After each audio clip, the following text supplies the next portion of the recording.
আসসালামু আলাইকুম গাইস, আশা করি সবাই ভালো আছেন। দেখেন সকাল সকাল ওদেরকে রোদ পোহানোর জন্য নিয়ে আইছি। আসলে রোদের মধ্যে তো আছে ভিটামিন ডি, এই জন্য ওদেরকে রোদ পোহাতে নিয়ে আসি। ওদেরকে আর লাইট দিই নাই, লাল লাইট যেগুলো আছে ওইগুলোর মধ্যে ব্রুডিং করি নাই, যেহেতু বাচ্চা কম। আমার কিন্তু এটাই ভালো লাগতেছে জানেন, এই যে এরকম একটা যে বিস্কুটের কার্টুনটা দেখতেছেন, আমি কিন্তু একটা অটো না তো ইনকিউবেটর মেশিন বানাইছি ডিম ফুটানোর, এরকম একটা বিস্কুটের কার্টুনের ভিতরে।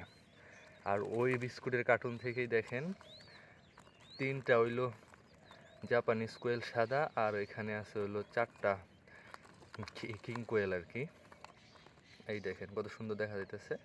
আরও অনেক বাচ্চা এভাবে নষ্ট করছি জানেন, যেহেতু আমি জীবনের প্রথমবার এরকম ডিম দিয়া বাচ্চা ফুটাইতেছি, তাও একটা বিস্কুটের কার্টুনের মধ্যে, জাস্ট এইগুলোর মধ্যে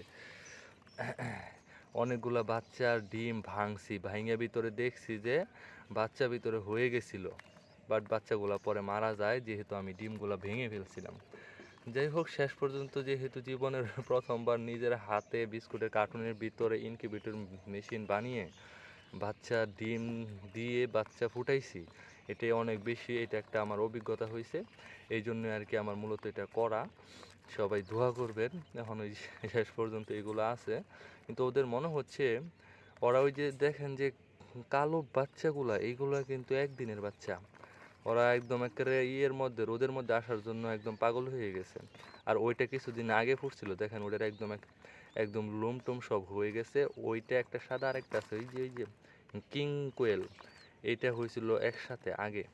ওটারে আর কি মুরগির নিচে রাখছিল, যে মুরগি আবার তার ডিম ফুটাইয়া উঠে গেছিল, আর ওদের সময় হয় নাই, এই জন্য পরে ওদেরকে রাখা হয়েছিল, মেশিনে রাখা হয়েছিল। এখন একদিনের বাচ্চা দেখেন কাঁপতাছে কীভাবে। আমার মনে হয় একদিনের বাচ্চাগুলোকে রোদে আনা ঠিক হয় না, ওদেরকে পর্যাপ্ত লাইট দিয়ে ব্রুডিং করা উচিত ছিল। দেখেন দেখেন কেমন করতেছে আমার দেখা, এ আল্লাহ, পাড়ায় পড়ে মাইরিয়া লাগব, অবস্থা খারাপ। এবারে শান্ত। আর ও তো খালি উঠে পড়তেছে, ও তো আবার সবার বড় ভাইয়ের ভাই অথবা বোন, যাই হোক, ওদের দেখেন লুম টুম সব হয়ে গেছে, বড় ভাই বোন। খা ভাই খা, একটু রোদ পোহা, খা সুন্দর করে, রাগ করিস না। এই দিনের বেলা তো তোরকে আর লাইটের মধ্যে রাখলাম না। তোর গলায় কি হয়েছে রে, লাল লাল কি দেখা যায়?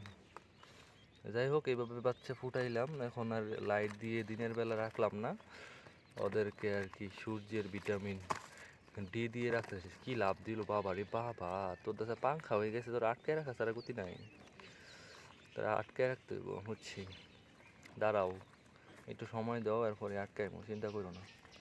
আর এখানে দিছি খাবার, ওই সোনালি স্টার্টারটা আরও হাত দিয়ে বা আর একটু ছোটো ছোটো দানা করিয়া তারপরে দিছি। আর এখানে দিছি হলো পানি, এইভাবে দিয়া একদম ছাদের উপর রোদের মধ্যে এনে রাখছি।